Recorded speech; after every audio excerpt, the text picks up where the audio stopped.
la! Your train vacation to Europe starts from rupees 99,999 only with GT Holidays, South India's #1 travel brand. அனைவருக்கும் வணக்கம். காலம் கடந்து கொண்டிருப்பதாலும் எனக்கு பிறகு நீங்கள் அவருடன் காத்து கொண்டிருக்கும் தலைவர் பேசவிருப்பதாலும் நான் ஒரு 5 மணித்துளி மட்டும் பேச விரும்புகிறேன். ஒரு புத்தகத்தை வெளியிடுவதற்கு ஒரு மாபெரும் திருவிழாவை விகடன் பிரசுரம் ஏற்படுத்தி செய்வது ஆச்சரியம் அளிக்கிறது. நான் என் வாழ்க்கையில் ஒரு நூல் வெளியீட்டு விழாவை இவ்வளவு சிறப்பாக செய்வதை நான் பார்த்ததில்லை. விகடன் பிரசுரத்திற்கு என்னுடைய பாராட்டுக்கள். நாம் எல்லோருக்கும் தலைவர் அம்பேத்கர் என்பதில் யாருக்கும் சந்தேகமே இருக்க முடியாது. சந்தேகம் இருப்பவர்கள் யாரும் இங்கே வரப்போவதில்லை. ஆனால் ஒரு விஷயத்தை நாம் தெரிந்து கொள்ள வேண்டும். அம்பேத்கர் அவருடைய வாழ்க்கை காலத்தில் அவர் பரிநிர்வாணம் அடையும் வரை அவருடைய பல கருத்துக்கள் வெளியிடப்படாமலே இருந்ததை நாம் வருத்தத்துடன் பார்க்கிறோம். அவர் இறந்த பிறகு அவருடைய ஆவணங்களை எல்லாம் திரட்டி நீதிமன்ற உத்தரவின்படி அவையெல்லாம் மகாராஷ்டிரா அரசிற்கு ஒப்படைக்கப்பட்டது. மகாராஷ்டிரா அரசு அதையெல்லாம் வாங்கி வைத்துவிட்டு வெளியிடவே இல்லை. அதற்கு பிறகு பலர் அழுத்தம் தந்த பிறகுதான் 1956 கொடுக்கப்பட்ட அந்த ஆவணங்கள் 1988 வெளியிடப்பட்டது. 16 தொகுதிகளை மகாராஷ்டிரா அரசு வெளியிட்டது. அதற்கு பிறகுதான் அம்பேத்கர் அவர்கள் தன்னுடைய வாழ்க்கையிலே இத்தனை எழுத்துக்களை எழுதி குவித்திருக்கிறார்கள் என்பதை பல பேருக்கும் தெரிய வந்தது. அந்த எழுத்துக்களை எல்லாம் ஆங்கிலத்திலிருந்து பல இந்திய மொழிகளிலே மொழிபெயர்க்கப்பட்டாலும் பரவலாக அவருடைய கருத்துக்களை எடுத்து செல்வது என்பது மிக சிக்கலான ஒரு சூழ்நிலையாக இருந்தது. அம்பேத்கர் அவர் வாழ்ந்த காலத்திலே ஒரு கடுமையான அவரை எழுத்து ஒரு புத்தகத்தை தயாரித்தார்கள். உங்களுக்கெல்லாம் தெரிந்திருக்கும். அவரோட வாழ்க்கையை பற்றி நான் அதிகம் சொல்லவில்லை. அவர் அமெரிக்காவிலே முனைவர் பட்டம் பெற்றது தத்துவத்திலே. அவருடைய காலத்தில் அன்றைய பம்பாயிலே யாருமே அப்படிப்பட்ட முனைவர் பட்டம் வாங்காத ஒரு சூழ்நிலையில் அவர் பம்பாயிலே வந்து தன்னுடைய தொழிலை ஆரம்பித்தார்கள். அப்பொழுது அவருக்கு அரசாங்கத்திலே ஒரு சிறிய வேலை கிடைத்தது. அந்த வேலைக்கு உண்டான சம்பளம் 400 ரூபாய். அவர் சொன்னார், இந்த 400 ரூபாய் எனக்கு தேவையில்லை, நான் இந்த வேலையை ஏற்றுக்கொள்ளப் போவில்லை. பிறகு சில நாட்களிலே அவர் இங்கிலாந்திலே சென்று பாரிஸ்டராக பட்டம் பெற்று திருவழியும் மும்பாயிலே வந்து வக்கீல் தொழில் ஆரம்பித்தார்கள். அப்பொழுது அவருக்கு மாவட்ட நீதிபதி பதவி கொடுக்கப்பட்டது. அந்த பதவிக்கு அவருடைய சம்பளம் 1000 ரூபாய். அவர் அந்த பதவி தேவையில்லை என்று சொன்னார்கள். சில நாட்கள் வழக்கறிஞராக இருக்கும் பொழுது பம்பாய் உயர்நீதிமன்ற நீதிபதி பதவி அவரை தேடி வந்தது. அப்பொழுது சம்பளம் 4000 ரூபாய், ஓய்வூதியம் 1000 ரூபாய். அம்பேத்கர் சொன்னார்கள், எனக்கு இந்த பதவியோ இந்த சம்பளமோ தேவையில்லை, என்னுடைய மக்களுக்கு நான் வேலை செய்ய போகிறேன் என்று சொன்னார்கள். அவருடைய வாழ்நாளிலே 1936 வருஷத்திலிருந்து 1956 வருடம் வரை 20 ஆண்டுகள் கவர்னர் ஜெனரல் அமைச்சரவையில் இருந்தார்கள். ஒன்றிய அரசுடைய அமைச்சராக இருந்தார்கள். சுதந்திர பெற்ற இந்தியாவிலே அமைச்சராக இருந்தார்கள். அவ்வளவு காலம் பிறந்தாலும் அவர் எழுதிய புத்தகத்தை அவரால் வெளியிடப்படவில்லை. கடைசியிலே அவர் ஒன்றிய அரசுக்கு ஒரு கடிதம் எழுதினார்கள். நான் ஒரு புத்தகம் தயாரித்திருக்கிறேன், இதை வெளியிடுவதற்கு 40,000 ரூபாய் செலவு அரசாங்கம் கொடுத்தால் இதை வெளியிடலாம், அதில் வரக்கூடிய வருமானத்தை திருப்பி கொடுத்து விடுகிறேன் என்று சொன்னார்கள். அவருடைய கடிதம் ஒன்றிய அரசிலே தூங்கி கொண்டிருந்ததை நான் பார்க்கிறோம். அப்படிப்பட்ட ஒரு மகத்தான எழுத்தாளருடைய எழுத்துக்கள் இன்றைக்கு பரவலாக அவர் மறைந்து அவர் பரிநிர்வாணம் அடைந்து இன்றைக்கு 68 ஆண்டுகளானாலும் நாம் திருப்பி பேசுகிறோமே, அதுதான் அவருடைய சிறப்பு என்பதை நாம் புரிந்து கொள்ள வேண்டும். அப்படி அம்பேத்கர் என்ன சாதித்தார் என்று எல்லாம் நீங்கள் கேட்கலாம். எதுவுமே சாதிக்கவில்லை என்று நாம் சொல்ல முடியாது.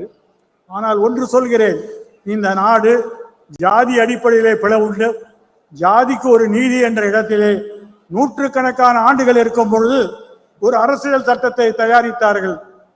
இதைத்தான் நம்முடைய எதிர்கட்சி தலைவர் ராகுல் காந்தி எல்லா இடத்திலும் காட்டுகிறார்கள். ஒரு சிறிய சிவப்பு புத்தகம், இந்தியாவுடைய அரசமைப்பு சட்டம். இந்த அரசமைப்பு சட்டத்தை கடந்த 1 வருட காலமாக நம்முடைய எதிர்கட்சி தலைவர் எல்லா இடத்திலும் காட்டுகிறார்கள். அதற்கு என்ன முக்கியம்? இன்றைக்கு அரசியலில் அரசியல் சட்டம் வேண்டுமா வேண்டாமா என்ற கேள்விதான் எழுப்பப்பட்டு வருகிறது. ஆகவே நாம் எந்த பக்கம் என்பதை நாம் முடிவு செய்து கொள்ள வேண்டும்.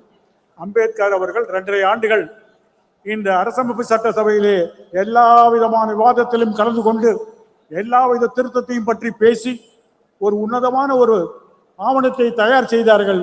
இந்த ஆவணத்திலே 397 பிரிவுகள் இருக்கிறது. ஆனால் ஒரே ஒரு பிரிவு 15வது பிரிவை நீங்கள் பார்க்க வேண்டும். இந்த புத்தகத்தை படிக்க வேண்டும். எப்பொழுது ராகுல் காந்தி அவர்கள் காட்ட ஆரம்பித்தார்களோ இந்த புத்தகம் 1.5 லட்சம் பிரதிகள் வித்திருக்கிறது என்பதை தெரிந்து கொள்ள வேண்டும். ஏனென்றால் இன்றைக்கு மக்கள் தங்களுக்கு எந்த விதி தங்களை ஆள்கின்றது, தங்கள் நாட்டை எந்த விதி எடுத்து செல்ல வேண்டும் என்பதை தெரிந்து கொள்ள ஆர்வப்படுகிறார்கள்.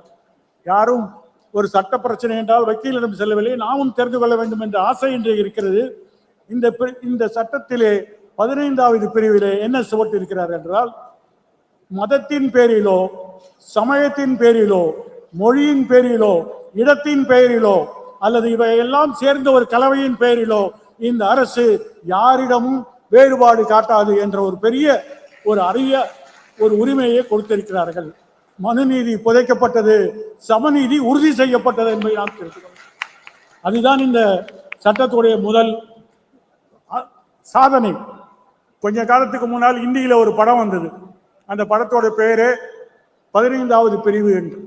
அப்பொழுது அந்த பட தயாரிப்பாளரிடம் கேட்டார்கள், இந்த சட்டத்திலே 300 பிரிவுகள் இருக்கிறது, ஏன் 15வது பிரிவு என்று படத்திற்கு பெயர் வைத்தீர்கள்? அது ஒரு இந்தி படம். அவர் சொன்னார், ஒரு மனிதனுக்கு எப்படி இதயம் இருக்கிறதோ இந்திய அரசியல் சட்டத்துடைய இதயம் அந்த 15வது பிரிவிலே இருக்கிறது என்று சொன்னார்கள். அம்பேத்கருடைய சாதனையை நாம் சொல்லிக்கொண்டே போகலாம். நான் அதிக நேரம் பேசவில்லை, ஒரே ஒரு கருத்தை சொல்கிறேன். இந்த 15வது பிரிவு ஒரு அரசு அதற்கு முன்னால் இருந்த எந்த அரசும் செய்யாத ஒரு சாதனை. மக்களிடம் மதத்தின் பெயரிலும் ஜாதியின் பெயரிலும் நாங்கள் வேறுபாடு காட்ட மாட்டோம் என்ற அந்த உறுதியை நாம் நிலைநாட்ட வேண்டும். ஏனென்றால் இதுக்கு அதிகமான ஆபத்து இந்த அரசமைப்பு சட்டத்திற்கு இருப்பது. நான் அதிகம் சொல்லவில்லை, ஆனால் ஒரு விஷயத்தை சொல்கிறேன். இன்னும் முழுதும் பேசிக்கொண்டு போகலாம், அம்பேத்கருடைய சாதனையெல்லாம் பேசிக்கொண்டே போகலாம். ஆனால் அதையெல்லாம் தாண்டி இன்றைக்கு எல்லாருமே அம்பேத்கரை கொண்டாடுகிறார்கள். இன்றைக்கு அவர் நினைவு தினம் எல்லா இடத்திலும் அனுஷ்டிக்கப்படுகிறது. நம்முடைய ஆளுநர் கூட அனுஷ்டிக்கிறார்கள், எல்லாரும் அனுஷ்டிக்கிறார்களே. அந்த அம்பேத்கரை அப்படி பாராட்டி விட்டு இன்றைக்கு அவருடைய பெயரை எங்கே வைத்திருக்கிறார்கள்? பம்பாயிலே சிறையிலே வைத்திருக்கிறார். இன்றைக்கு அவர் ஜாமீனிலே வந்திருக்கிறார் என்பதை தெரிந்து கொள்ள வேண்டும். அவர் செய்த குற்றம் என்ன அது அவருக்கே தெரியாது, அரசாங்கத்துக்கே தெரியாது. 5 வருட காலமாக இன்றைய வரை குற்றப்பத்திரிகை போடவில்லை. BK-16 என்று சொல்லக்கூடிய 16 பேர் உபா சட்டத்தின் கீழ் கைது செய்யப்பட்டு வைத்திருக்கிறார்கள். அதிலே ஒருவர் இறந்து விட்டார். துரதிர்ஷ்டவசமாக நம்முடைய தமிழ்நாட்டை சேர்ந்த அருள் தந்தை ஸ்டான் சாமி அவர்கள் 83 வயதில் ஒரு அருட்தந்தை ஜார்க்கண்ட் மாநிலத்திலே பழங்குடி மக்கள் மத்தியிலே வேலை செய்தவரை கைது செய்து பம்பாயிலே சிறையில் அடைத்தார்கள். அவருக்கு பார்க்கின்சன் நோய். அவரால் ஒரு ஒரு லோட்டாவில் இருக்கக்கூடிய தண்ணியை வைத்துக் கொள்ள முடியாது, கை ஆடும், கை சிந்திவிடும். அவர் சிறை அதிகாரியிடம் கேட்டார்கள், எனக்கு இந்த தண்ணீரை உறிஞ்சுவதற்கு ஒரு உறிஞ்சான் வேண்டும் என்று, ஒரு சிப்பர் என்று சொல்வார்கள், நம்முடைய ஸ்ட்ரா என்று சொல்வார்கள். நம்முடைய பழக்கடைக்காரர்கள் இளநீர் விற்பவர்களெல்லாம் நமக்கு ஓசியில கொடுக்கக்கூடிய ஒரு அந்த ஸ்ட்ரா, அதை பம்பாய் அரசு கொடுக்க மறுத்துவிட்டது. தந்தை சாமி அவர்கள் சிறையிலே இருந்து மருத்துவ வசதி குறைவினால் இறந்து விட்டார்கள் என்பதை நீங்கள் தெரிந்து கொள்ள வேண்டும். 16 குற்றம் சாட்டவர்களே 15 பேர் இன்றைக்கு இருக்கிறார்கள். அதில் மற்றொருவர் இறந்து விட்டார்கள், சாய்பாபா என்பவர். அவர் தள்ளு வண்டியிலே செல்லக்கூடியவர், சக்கர வண்டியிலே செல்லக்கூடியவர், அவரும் இறந்து விட்டார்கள். இப்பொழுது 14 பேரிலே ஒரு சிலருக்கு பிழை கொடுக்கப்பட்டிருக்கிறது. 5 ஆண்டுகள் அவர்களுக்கு சார்ஜ் ஷீட் கிடையாது. 5 ஆண்டுகளில் பல பேருக்கு ஜாமீன் கிடையாது. அப்படி அவர்கள் என்ன குற்றம் செய்தார்கள் என்பதை யோசித்து பார்க்கிறோம். அம்பேத்கருக்கு நாங்கள் நினைவு கூற வைக்கிறோம், அம்பேத்கருக்கு சிலை வைக்கிறோம் என்றெல்லாம் ஒன்றிய அரசு சொன்னாலும், அம்பேத்கருடைய ஒரே மகள் வயிற்று பேரனை 5 வருடங்கள் நீங்கள் சிறையில் வைத்தீர்களே ஏன் என்று சொல்லுங்கள். இதைத்தான் நாம் கேட்க வேண்டும். இதைத்தான் அம்பேத்கர் அவர்கள் இந்த புத்தகத்திலே 21வது பிரிவிலே ஒவ்வொரு குடிமகனுக்கும் சுதந்திர உரிமை ஒன்று என்று சொல்லியிருக்கிறார். யாரையும் சட்டத்தை விரோதமாக குற்றச்சாட்டுகளை தெளிவுபடுத்தாமல் யாரையும் சிறையில் அடிக்க முடியாது. ஆனால் சிறையிலே வைக்கப்பட்டிருக்கிறார். அவர் செய்த குற்றம் என்ன என்று யாருக்கும் தெரியாது. அவர்கள் எல்லாம் பீமே கோரிகான் என்று பூனாவிலே பக்கத்தில் இருக்கக்கூடிய ஒரு சிறிய கிராமம்.